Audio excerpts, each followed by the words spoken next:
All right, so hi, my name is Megan Zagorski. I'm the Adult Services Librarian here at C.C. Mellor Library in Edgewood. And you are here today for Foraging for Fungi in Your Backyard with our presenter, Stephen Bucklin from the Western Pennsylvania Mushroom Club. We are so excited to have him here today. I am personally really ready to go out there and find some stuff in my backyard that may or may not kill me. So we are super happy to have him here. And before we get started, I'm just gonna talk a little bit about what's been going on at the library. We are open again. We are open 12 to 6 every day except Sunday. So you can come on in, browse the shelves, use a computer. We aren't doing any in-person programming. We're sticking to virtual programming only for the time being. But we are doing a ton of really cool virtual programming for all ages. So you can check out the C.C. Mellor Library YouTube channel for other programs that we've done for adults. You can check out our Facebook page, which has a lot of like story times for kids. And we're going to be doing a lot of really cool stuff into the fall. So follow us on social media, sign up for our email newsletter. That's usually a really great way to keep up with us. And we're also still doing curbside pickup. So if you don't want to come in and hang out with me in the library, I understand. You can come in and, or you can call ahead and have us run your stuff out to the hallway for you, and you don't have to see us at all. Yeah, come in and see us. It'll be great. And now I'm going to introduce our presenter today, Stephen Bucklin. He's here from the Western Pennsylvania Mushroom Club. I almost forgot. This meeting is being recorded. So I do ask that everyone keep your microphone off. And if you don't want to accidentally show up on the video, keep your video off. It should just highlight whoever's speaking, but I want to make sure that no one, ends up on video who doesn't want to be. And if you have any questions, please put them in the chat. I will be monitoring the chat throughout. So if you have any technical issues, let me know. If you've got any questions for Stephen, we'll be doing a Q&A at the end. So put them in the chat as you think of them, and then I will read them out during the Q&A. And if you run into any issues, let me know. Without further ado, I'm gonna go ahead and turn it over to Stephen. So Stephen, take it away. Oh, I think I've muted him. Let's see. Oh, there you are. Can you hear me now? Yes. All right. Yeah, so I was just saying thanks so much, Megan. Thanks for having me. And thanks everyone for being here tonight. So this presentation is called Foraging for Fungi in Your Backyard. I interpret the term backyard pretty loosely. A lot of folks in Pittsburgh rent. They don't really have backyards. So for me, my backyard, it's kind of anywhere I can get to for a day hike. So anywhere within like a 2-hour drive, that to me is my backyard. But yeah, I'm gonna go over some of the common edible and toxic fungi you might run into while you're out for a hike this summer and this fall. So yeah, once again, my name is Stephen. I have a Bachelor of Science in Ecology from Penn State. I'm a naturalist for the Pittsburgh Parks Conservancy. I work at the Frick Environmental Center in Frick Park, and I'm an identifier for the Western Pennsylvania Mushroom Club. That said, I have no formal training in mycology. Everything I've learned and that I'm teaching you, I've learned on my own by going to events like this, by buying field guides, studying them, and by going for walks with a lot of knowledgeable experts from the club. So yeah, I'm basically just going to give you an overview of what fungi are, what they're doing out there in ecosystems, and then go through a couple, I think maybe like 10 or 12 species that you can learn, kind of the beginner summer and fall edible mushrooms, and then we'll have some time for questions at the end.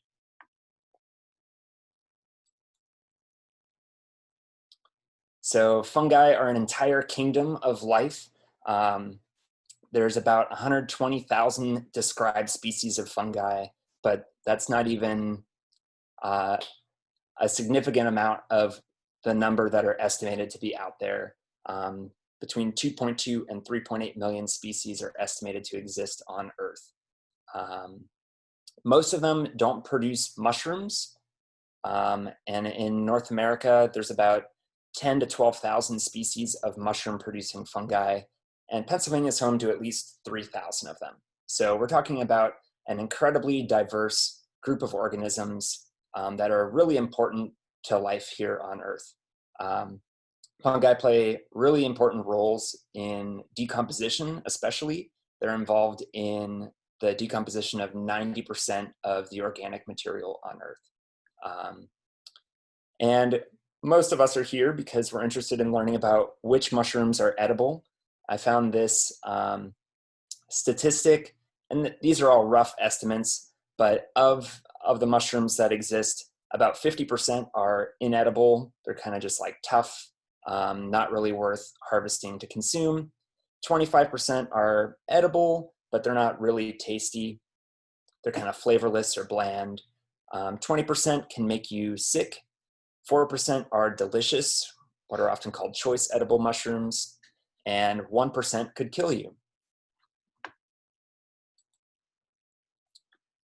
So now I'm just going to kind of go through some of the major groups of mushrooms just to give a sense of what that diversity looks like.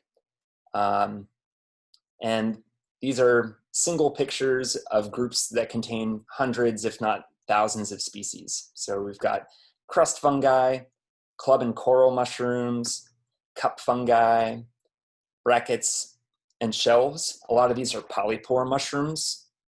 We'll get into that later. We've got jelly fungi, and we've got puffballs and earthballs. And one group that I left off this slide, because they're too diverse to summarize with one picture, are the cap and stem mushrooms. So there's a lot of different mushrooms that have a cap and a stem. Most of them have gills. They're kind of your classic mushroom. When people think of mushrooms, they think of portobellos. So they're a classic gilled cap and stem mushroom. But we've also got chanterelles and trumpets, boletes, morels and false morels, and some spine fungi. So on the bottom, they have spines instead of gills. And all of the different mushrooms we've been looking at so far serve the same purpose, which is the dispersal of spores. So fungal life cycles are a lot more complex than this diagram that I pulled off the internet.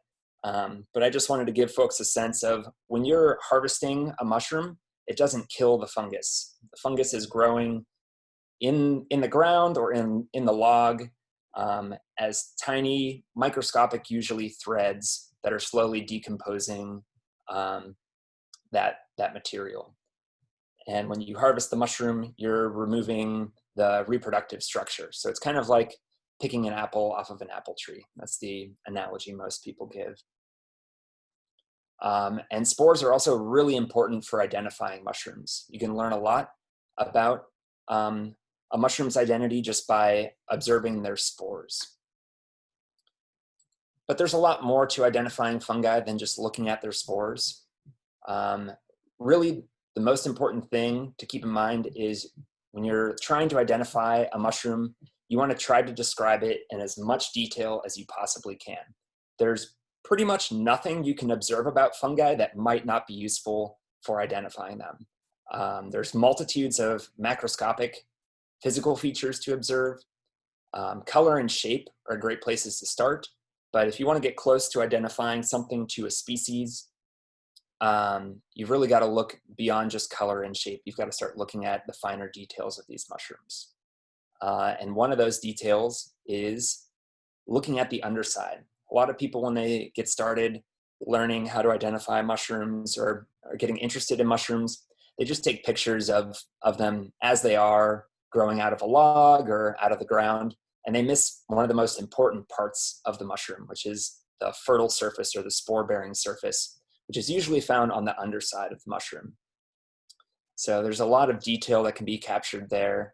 You can see here we've got two different gilled mushrooms and one pore mushroom here. And there's a lot of different features to observe on the undersides of the mushrooms. There's also a lot of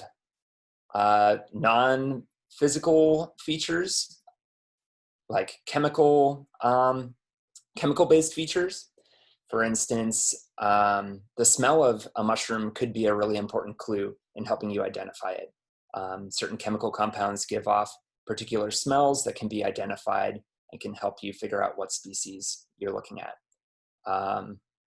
You can also do things like taste the mushroom, which you want to be careful about. But there's, for instance, some mushrooms where if you lick the slime on it and it tastes bitter, that tells you what species it is. I know that sounds probably very strange, but it's a thing that mycologists and people who study fungi do to help figure out what species they're looking at while they're out in the field. You can also do things like apply certain chemical reagents to their flesh and record what color changes happen. Fungi contain all different sorts of chemical compounds, and a lot of those react differently to different chemical solutions when you apply them. You can observe really brilliant color changes when you apply things like household ammonia to a mushroom.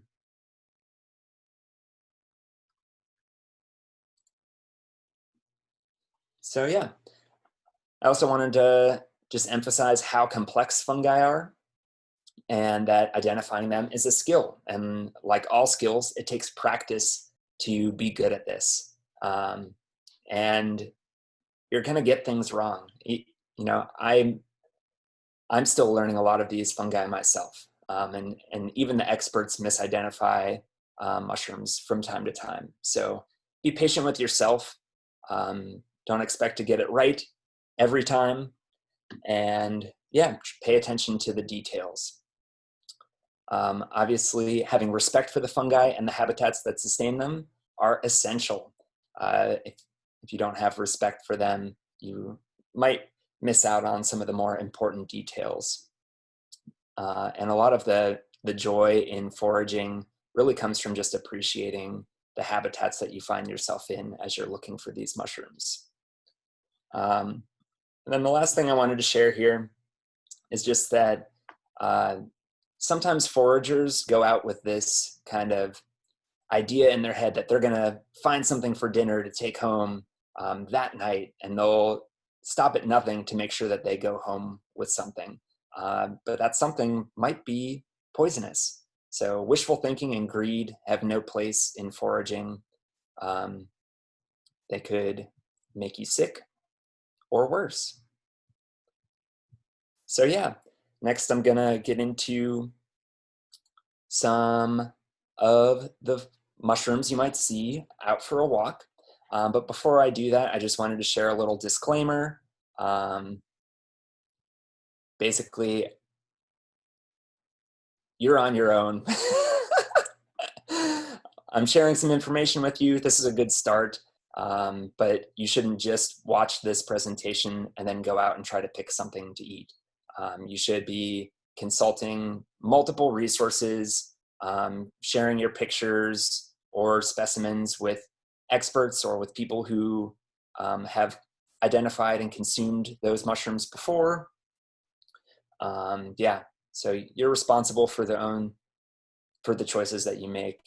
And then this last thing is really important. When in doubt, throw it out. So don't eat anything that you aren't 100% confident you know what species it is. Yeah, so without further ado, I'll start introducing you all to some of the mushrooms you might find this summer and fall. So the first one here is a pretty popular one, can be pretty common. It's called chicken of the woods. Laetiporus sulphureous is the Latin name. And it's a really distinct mushroom. It's considered one of the easiest ones to learn if you're just getting into this, because there's not really anything else that looks like it. On top, it's bright orange or yellowish. Sometimes it can turn a little pale as it ages. And underneath, you'll find brilliant yellow pores. That's where it gets the name sulphureous from. It's kind of sulfur colored underneath. One of its common names is the sulfur shelf. So yeah, it grows kind of like a shelf in overlapping clusters, usually. Sometimes you'll find just one shelf by itself, but it's pretty common to find large clusters of it like this. It's a decomposer and parasite on broadleaf trees. I often find it on oaks and cherry trees, but it grows on other species as well. Yeah, that's one thing that's really kind of cool about studying mushrooms is ecology plays a big role in identifying these. So I've included a little bit of the ecology for each species that I'm sharing. And then the last thing here, lookalikes. There is a related species, Laetiporus huroniensis, which grows on hemlock.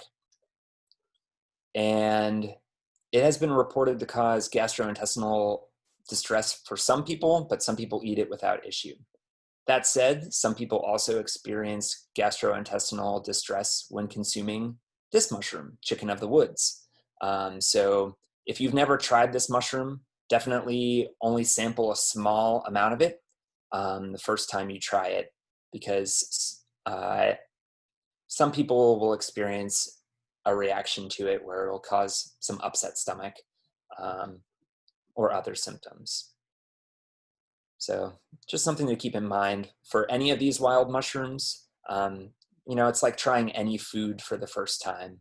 You want to be careful, sample just a small amount, because you don't know if you might have an allergy or there might be something just about that food that disagrees with your digestive system. One other potential lookalike for this one is the jack-o'-lantern mushroom, which I'll be showing in a couple slides. But really, if you're taking the time to observe this mushroom in detail, it is not a lookalike. The jack-o'-lantern mushroom has gills on the underside. Chicken of the woods has pores. All right. The next one is a close relative. The only other species you could possibly confuse with chicken of the woods, which is the white-pored chicken of the woods. So this one can be a little more pink or red on the surface, or just a little more pale than chicken of the woods. And the underside, instead of being yellow, it is white. Or sometimes it's kind of a creamy color. It's not brilliant yellow like Laetiporus sulphureous. Another difference with this one, I've only ever found it growing in a rosette out of the ground.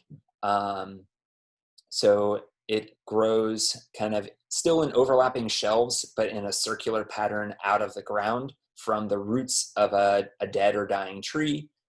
Sometimes you can find it from the base of a tree. And I've heard that people find it growing on logs sometimes as well, but it's fairly rare to find it that way. If I didn't say that on the last slide, Laetiporus sulphureous, it grows on logs or on living trees. So it can be a parasite and infect living trees. So sometimes it'll be growing out of a standing tree. A lot of the times you're finding it on logs that are laying on the ground though.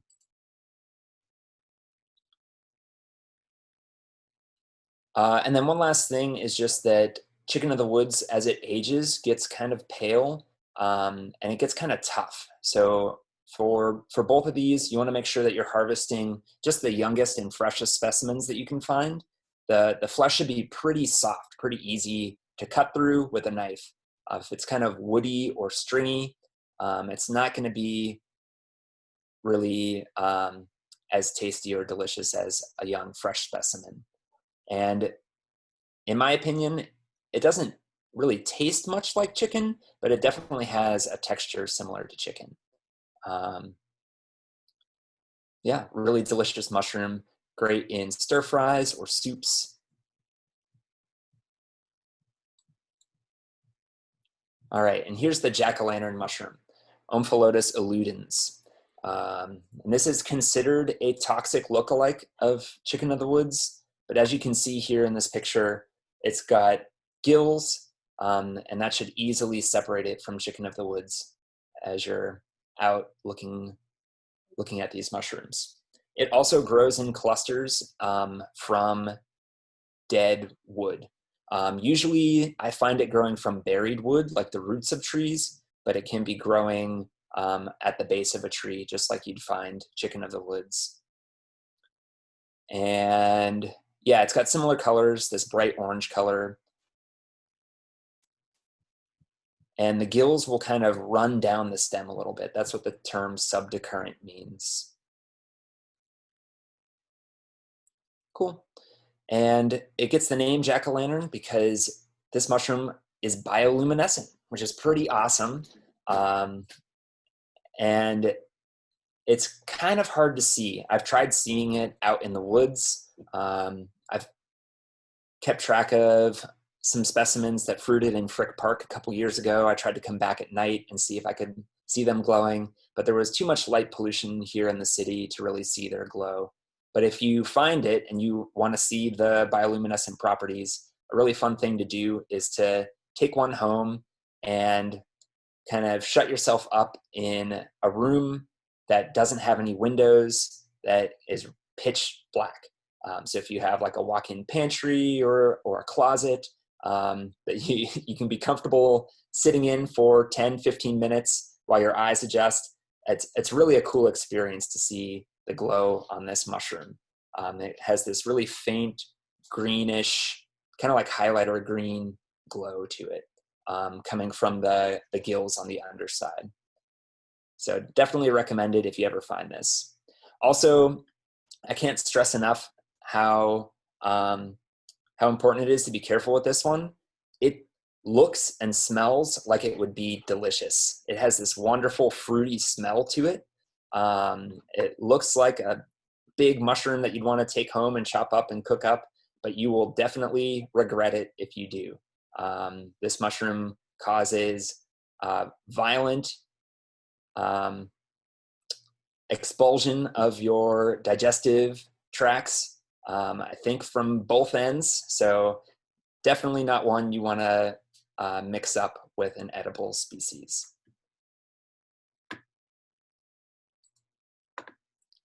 All right. The next one here is a pretty popular one, hen of the woods, or Maitake. The Latin name is Grifolo frondosa. And this one is pretty easy to find in suburban areas. Suburban areas often have a lot of planted oak trees, and this mushroom is a mild parasite of oak trees. Usually. You can find it on other trees too, like beech, which makes sense because beech is closely related to oak. They're in the same family, but usually oak. Some identifying characteristics for this one: it's got these kind of grayish, brownish fans that are attached to a central stalk. So it's multi-branched, but all of the fans connect to one central stalk. And it'll be growing at the base of a tree. So you won't find it out in the middle of a field. It's growing right at the base or a couple feet away from the base of a tree. And there's a couple of species that look similar to this one. This one is a polypore, so if you look at the underside, it'll have tiny pores in it. And all of the lookalikes are also polypores, and they're also all edible. So it's not a huge deal if you mistake them, but they're not as good of edibles as this one. This one is probably my favorite edible mushroom that I've ever tried. And it's also a medicinal mushroom. So it has some medicinal properties if that's something you're interested in looking up. It's often sold in medicinal supplements at like health food stores. Yeah.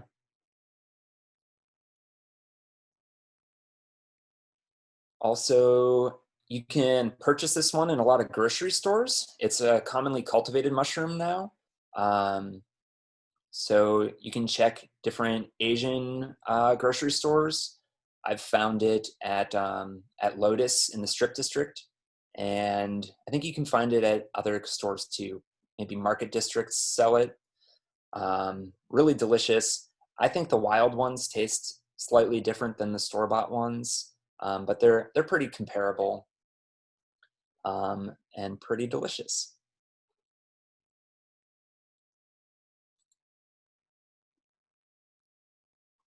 All right, the next one here. So we're gonna get into some gilled mushrooms now, but this one, really you shouldn't be eating the gilled form of this one. This is a really unique mushroom that has two different forms. So its normal form, you can see kind of off to the right side and the left side of this picture.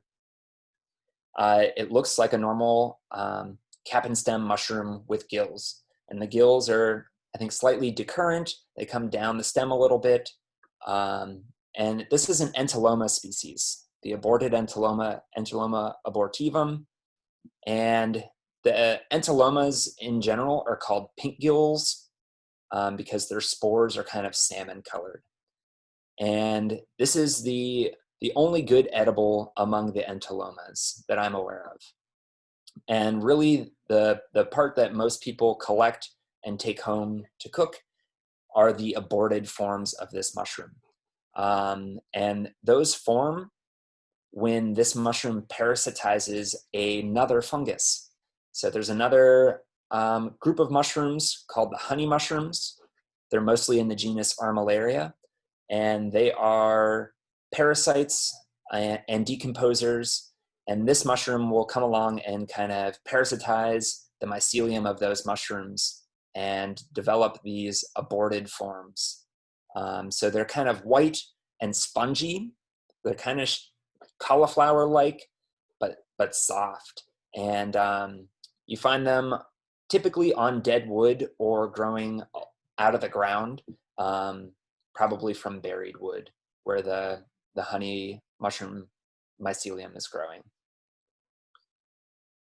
So yeah, for beginning foragers, definitely recommended to only harvest the aborted form of this one because there are other gilled mushrooms with salmon-colored spores that are poisonous.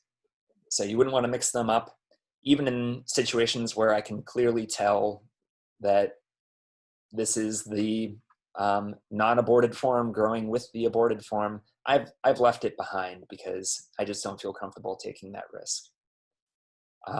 This one is often called shrimp of the woods. There's a lot of fun nicknames for these mushrooms: chicken of the woods, hen of the woods. This one is called shrimp of the woods. I guess to some people it's got a shrimp-like texture. This is one you want to be really careful of if you are harvesting it, that you're harvesting it when it's really young and really fresh. They can kind of start to rot from the inside out, and they'll turn sort of pinkish and start to smell kind of foul. So definitely be cautious with this one. Make sure it's fresh and kind of slice it open and see what it looks like on the inside. Sometimes you'll find some friends hanging out on the inside. I've often found millipedes hanging out inside of these when I've cut them open. So just be careful.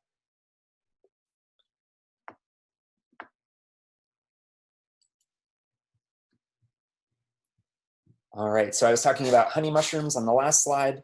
This is a type of honey mushroom, but it's in a separate genus from all the other ones. It's in Desarmillaria. This is Desarmillaria tabescens, or the ringless honey mushroom. This is a pretty common mushroom in urban areas as well.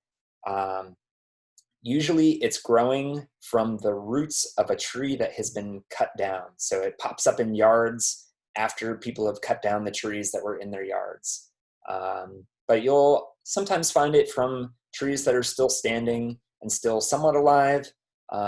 This can also be a parasite on living trees, but typically a decomposer growing from roots. And so it'll just pop up in yards or in leaf litter like these pictures here. It's a really beautiful golden to brownish color on top. There can be a lot of variation in the color of the cap on this one. One thing that is constant though is that in the center there will be a dense cluster of hairs. You can kind of see in this picture here, there's some darker spots in the center. And those are the clusters of hairs. They're a little darker, and the stem lacks a ring. All of the other honey mushrooms have a ring around the stem. These ones do not. And they grow in a cluster, and the stems taper towards the base. So towards the base, they get really narrow and kind of pointy. And they get wider as they spread up to the cap and attach. Something really important for this one is that it'll have a white spore print. So a spore print is when you take the mushroom and set it on a piece of paper or plastic or aluminum foil.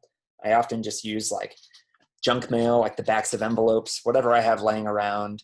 And you often want to cover the mushroom with a bowl or a cup or something, and just let it sit there for an hour, 2 hours, and then check on it and see if it has dropped any spores. If it's a mature mushroom, it'll readily drop spores within an hour or so, and you'll be able to see what color the spores are. That can be a really important characteristic to observe to help you identify these mushrooms.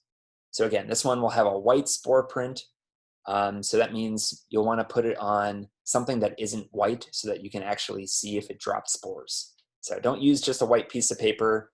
You can take a Sharpie and color a piece of paper, or you can use aluminum foil or colored paper. Usually when I do spore prints, I'll try to color in like half of the area under the mushroom black and leave the other half white, in case I don't know what color it's going to produce. That way, if it's white, I'll be able to see it, or if it's dark, I'll be able to see it against a light background and really see what color it is. So for this one, you definitely want to make sure if you bring this one home to cook it, you cook it very thoroughly. I've never tried this one because I've heard reports of people getting sick, but I think they've mostly been from undercooked mushrooms. But it could be just like with the chicken mushrooms, some people are sensitive to this one. Yeah, so definitely make sure you cook this one thoroughly. I've heard it's pretty delicious. I've heard people often put it in pasta sauces, but there's probably a lot of other uses for this one too.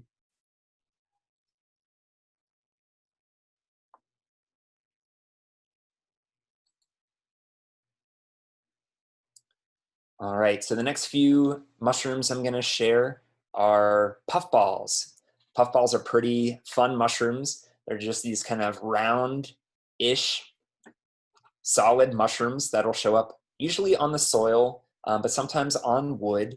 And they can be in lawns or in the forest, and they contain their spores inside of them. So instead of having a defined top and bottom, where the top doesn't have spores and the bottom contains the spore-bearing surfaces, this one contains all of its spores within itself. So as it matures, the spores develop and change color, and eventually it'll get to the point where some holes will open in its skin and slowly release those spores, either as raindrops hit it or animals bump into it.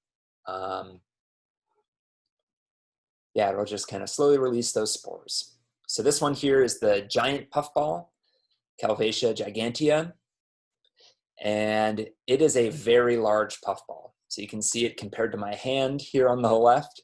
I think I found this one in Highland Park, and they can be huge. There have been specimens weighing up to, I think, 50 pounds collected before. I've heard that they're only really good when they're smaller, though. Once you get the larger ones, I've heard they're not as good for eating. So yeah, typically they're about soccer ball sized, and they're pretty white to creamish, and sometimes they'll have creases in them running from the base to the top, and often you'll find them with these kind of pock marks in the surface, little holes kind of taken out. And yeah, like I said, they'll grow in forested areas, but they'll also grow in lawns.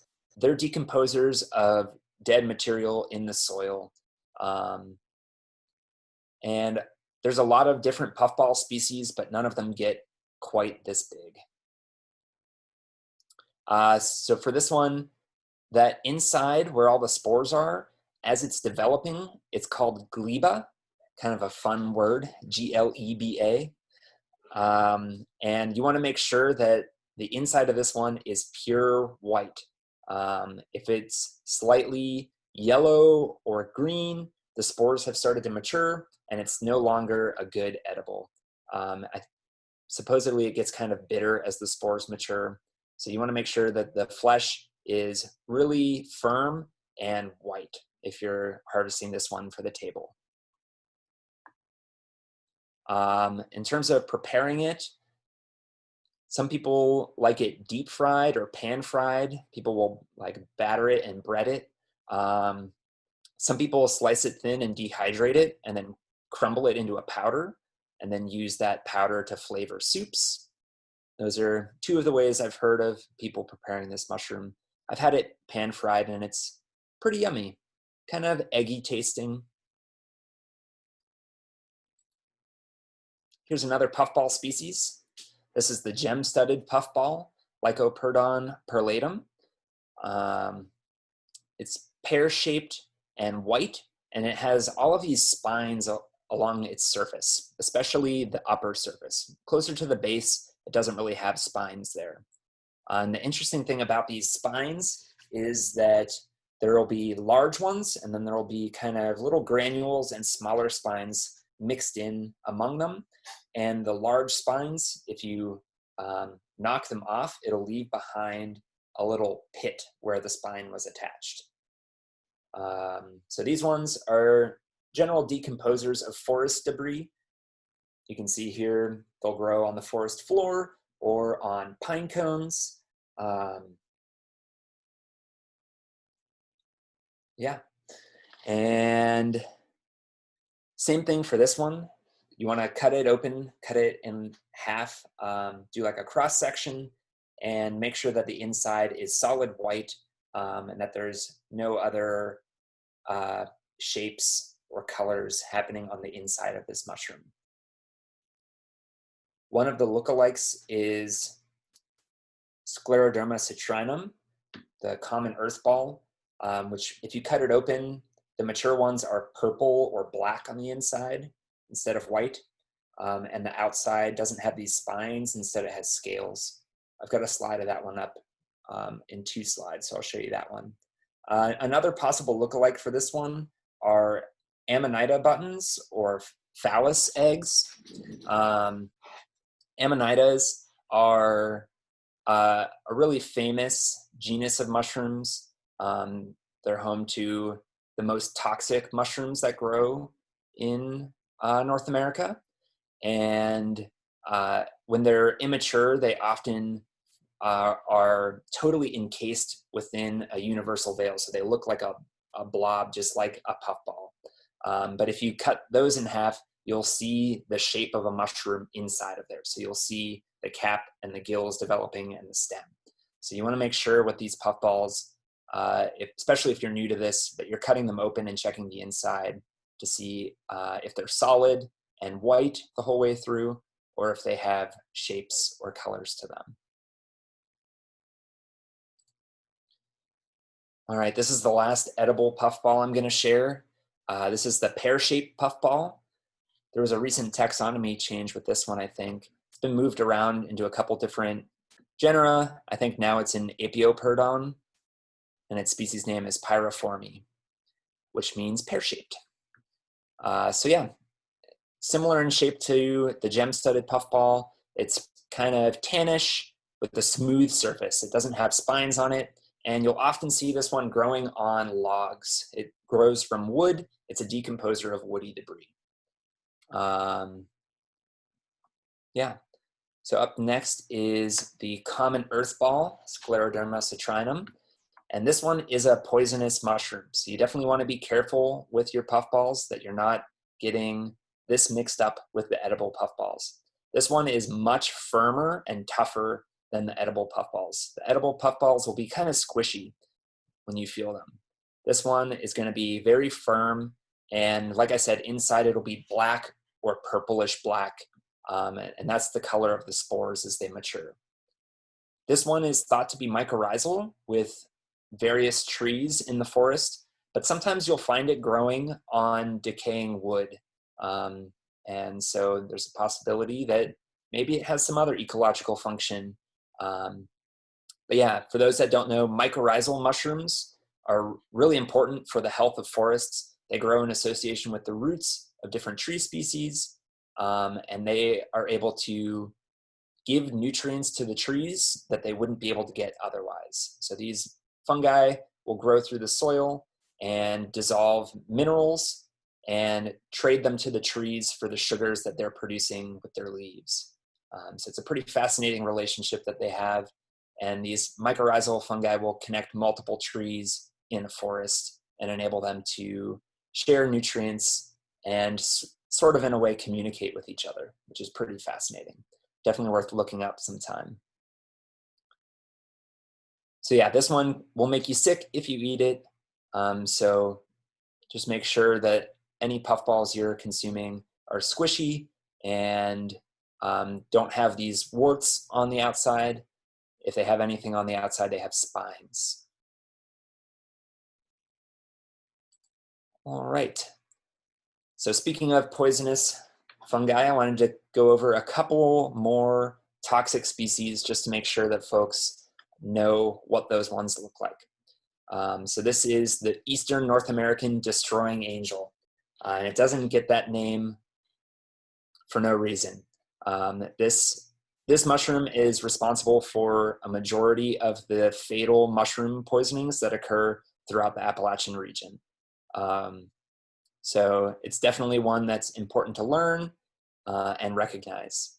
And it is pure white, and the cap is very smooth. It doesn't have warts or scales or lines or anything like that.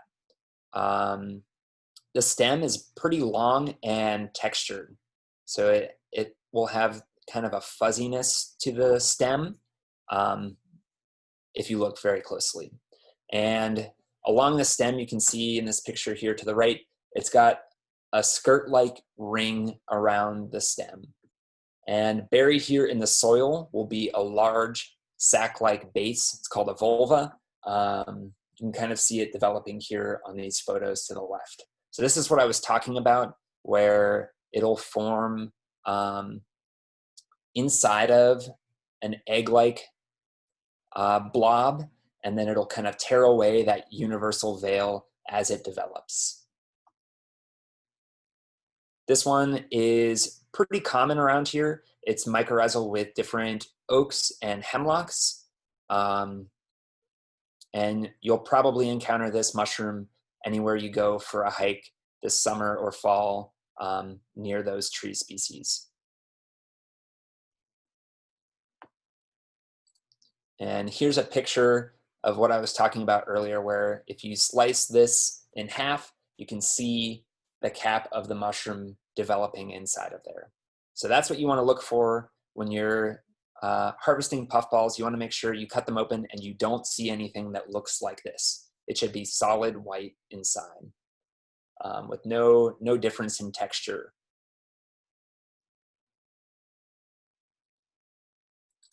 All right, one more toxic fungi to share. This one is the funeral bell, also called the deadly Galerina. Galerina marginata is the Latin name. And this is one of our many little brown mushrooms. It's a term some people use because there's a lot of small brown mushrooms that grow around here. This one will be growing from logs or other woody debris. Often I find it growing from moss-covered logs. It's fairly small, but it can get up to 2.5 inches wide. Usually it's smaller than that, but sometimes it can be pretty robust. It's brownish in color. It can fade to kind of a yellowish color, especially when it dries out. When it's wet, it'll be sticky on the upper surface. So it'll be kind of sticky. And really important identifying feature here is that it has a rusty brown spore print.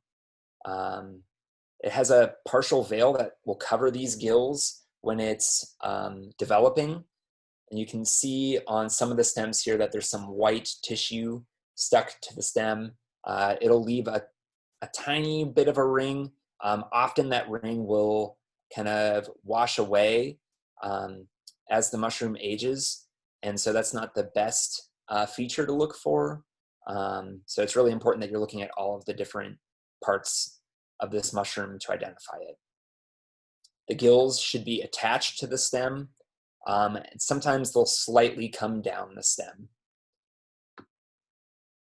But yeah, that rusty brown spore print, and then the size, the color, this sticky texture on the surface, and the fact that it's growing from often a moss-covered log is a good indicator of this species. It'll often mix in with other species. So honey mushrooms and this mushroom will often be found growing from the same log, intermixed with each other. That's where taking a spore print becomes very important. Honey mushrooms are going to have a white spore print. This mushroom will have a rusty brown spore print. All right, and I just want to make sure we have enough time. So I had a couple more. I'll just glance through these really quick. 2 more species to share. Oops, this one has the wrong name here. This one is Dryad Saddle, Cereoporus squamacis. Excuse my typos. This is a pretty common mushroom. It's a parasite or decomposer of broadleaf trees, particularly elms and maples. It's a polypore mushroom. So on the underside, it'll have large pores. And this one is pretty cool. The pores are arranged radially. So if you look at it, it's got a really neat pattern to it. They're not just kind of randomly scattered. They're arranged in neat rows and patterns. Same with the scales on the surface of this. You can see they're arranged in a pretty distinct pattern. Fun thing about this one, often it'll have a cucumber or watermelon rind smell to it. Some people can't detect it, but I can almost always smell it on this one, especially when they're young and fresh. Yeah, I've tried this one a couple times. The first time I tried it, I loved it. The second time I tried it, I didn't even finish it. I think the way you prepare it makes a big difference in how it tastes. I've heard letting the water evaporate off is really important to get a good flavor out of this one. And then the last one, these are some of the spine fungi that you might encounter, especially in the fall. These become more abundant, often growing on oak or beech trees. These are the Hericea mushrooms. There's 3 different species that grow around here. They are all white with long spines, and they'll turn kind of yellowish in age, and they'll grow on living trees from wounds in the tree, or they'll grow on dead wood. And there aren't really any lookalikes for these ones. They're great edibles. A lot of people compare them to crab meat or lobster meat in terms of their texture. They're pretty delicious. If you're lucky enough to find enough of them to make a meal from. I've made crab cakes with them before. That was pretty good. All right, so now I've shared some different mushroom species with you. Hopefully you're curious, you want to learn more. Here are some different resources that you can tap into to learn more about mushrooms. There's a great website run by Michael Kuo called mushroomexpert.com. Almost every species that grows around here that you're likely to encounter is on there. He's got hundreds and hundreds of mushroom species profiles on there. Really great info, but you won't find any info about edibility on his website. Another great resource is iNaturalist. This is a website where you can make an account and upload photos of mushrooms that you find, and other people will comment on them and help you identify them. Another great resource is Learn Your Land. This is run by Adam Harriton. He has a website and a YouTube channel. He makes a lot of videos about the different mushrooms that grow in Western Pennsylvania. And he has a lot of details about the edibility and medicinal properties of those mushrooms. There's a lot of great Facebook groups. If you're really looking to learn more and you're on Facebook, this is one group that I'm a part of. It's called the Mushroom Identification Page. It's got 164,000 members from around the world. So you'll see mushrooms from all over the world there. And it's very active. A lot of people post there and get a lot of help. Also, there's nothing really that compares to a solid field guide. There's a lot of great ones that are specific to our region of North America. So Walt Sturgeon put out this Appalachian mushrooms field guide, I think last year, maybe 2 years ago. So that's the most current one. And Gary Linkoff wrote the National Audubon Society Field Guide. That's a classic. Gary Linkoff has a couple other field guides as well. Some other authors are Bill Russell and David Aurora. So David Aurora is based in California, but he put out the big book on mushrooms. It's called Mushrooms Demystified. It's got like 700 species in it. So, but it's really written in a digestible way. Really recommend it if you're trying to take a deep dive into this. And of course, I can't forget to mention the Western Pennsylvania Mushroom Club as an excellent resource if you're trying to learn more about the mushrooms that grow in Western Pennsylvania. There's a lot of incredibly knowledgeable and skilled experts that are a part of the club, that lead walks, that give talks like the one I'm giving, who are very, very helpful. A lot of them are really involved on iNaturalist, helping other people identify mushrooms, and the club has a project on iNaturalist that you can join as well. So yeah, those are some of the many resources that exist for you to learn more. So I also wanted to go over a couple things about foraging specifically. So these are places where you probably shouldn't forage, or rather it's illegal to forage. So Pittsburgh City Parks and Allegheny County Parks have regulations against harvesting mushrooms. That's really important to know. Also, one thing I wanted to highlight is keeping in mind the health of the land that you're foraging from. Mushrooms, while they are great at bioremediating different toxins from the environment, that also means sometimes they absorb those toxic chemicals, especially heavy metals. So it's important to know the history of the land that you're foraging on. Some great places to forage legally are Pennsylvania State Parks, Allegheny National Forest, and Pennsylvania State Game Lands. Also, private property, if you have permission from the landowner, is a great place. And a lot of national parks allow foraging as well. So just some things to keep in mind when you're foraging. Only take what you need and what you will use. Make sure you leave some for others. This includes bugs, slugs, squirrels, and other animals, right? These mushrooms aren't just there for us, even though we might think they are.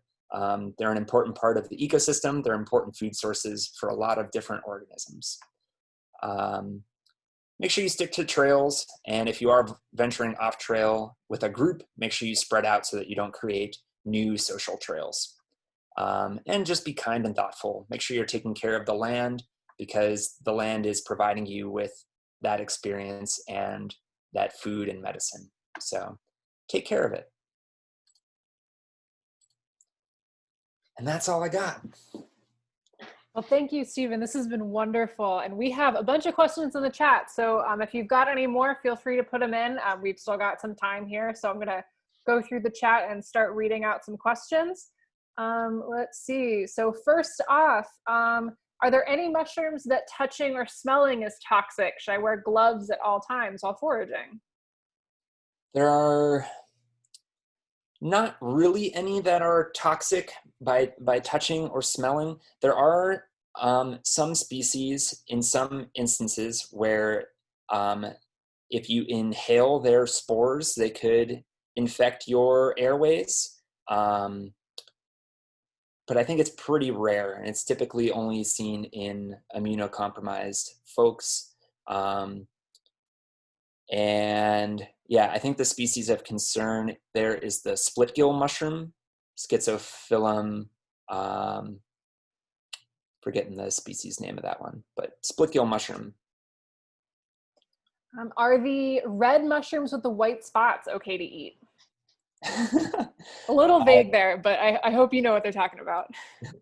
I believe they're talking about Amanita muscaria, which is kind of the most picturesque mushroom. It's used in a lot of pop culture. It is considered toxic and hallucinogenic, not recommended for consumption.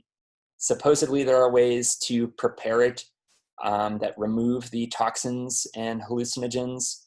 It involves boiling them and changing the water out multiple times before preparing them. Just doesn't really seem like it's worth it to do the work. How trustworthy are the mushroom identification apps? And are there any particular apps that you would recommend? The only app I've used is iNaturalist. So I talked about it as a website, but it is also an app. And it can be fairly accurate. It can get you in the ballpark for sure. Yeah, I trust it a fair amount with a healthy dose of skepticism, right? I wouldn't just trust what the app says. I would consult some field guides or some other resources and just make sure that it's matching up. Okay. Is there I'm sorry, can you say some more about spore prints and if there's anywhere that you can read or learn more about spore prints? Yeah, so like I said, all mushrooms exist to produce spores and spread them so that the fungus can grow elsewhere. I believe Michael Kuo on his website has a thing about spore prints. I'll have to double check on that. But if you Google how to make a spore print, I'm sure some instructions will come up. But yeah, you just have to make sure you get a mature mushroom that is ready to drop its spores, place it on a surface and cover it so that wind doesn't blow away the spores. Are there any ways to cultivate chicken of the woods at home? Yeah, I think so. It's a wood decomposer, so theoretically you should be able to cultivate that on logs. I've tried it before, but it was unsuccessful. But if you do some research, there's a lot of advances in mushroom cultivation that have happened over the past couple decades, and it's become a lot more popular. So there's a lot of great resources out there on mushroom cultivation. All right, we've got a couple questions about where to find particular kinds of mushrooms. Where would you recommend we find lion's mane or bear head or morels, or is it morels? Morels, yeah. So lion's mane and bear's head, all of those Hericium mushrooms, I most often find them growing on beech trees, and occasionally I find them on oaks as well. So I would look in forests that are mostly composed of beech trees. Beech trees are pretty shade tolerant. You'll often find them on the north-facing slopes of hills. Yeah. If someone has collected spore prints, how likely are they to grow again given the right conditions? So unlikely. I mean, technically you can take spores and put them in an environment, and there's a chance that they will germinate and conditions will be right and they will grow. The chances that they'll produce mushrooms are very low. A lot of times fungi produce like a sterile version of themselves. Like as the spores germinate, you might get a strain that won't produce mushrooms or won't produce as large of mushrooms. And that's a thing mushroom cultivators have to deal with too. That's why they usually work by cloning mushrooms. That's a much better way of cultivating them. All right, looks like we've got one last question. Are oyster mushrooms local here?